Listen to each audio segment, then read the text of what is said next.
Hi, my name is Joshua Noel B. Roja from AMB. I will show you how to save, create, and delete a file. First, click the Start button. Then find the Microsoft Office Word 2007.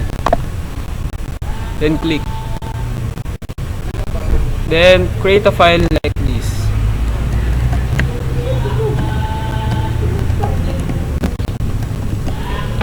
Like this. Then save it. Click the save button at the upper part.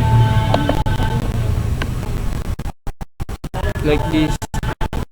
And choose the local disk D.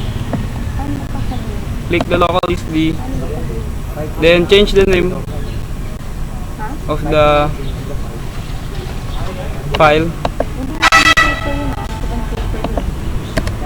like this. Then save it. Then you save. In deleting a file, click the Start button again. Then find the computer. Then click it. Find the local disk D. Click the local disk D. Open the local disk D. Then find the folder you want to delete. Like this.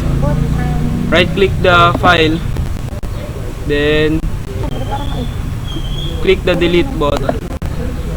Press yes. Then it's deleted. Thank you for watching my presentation.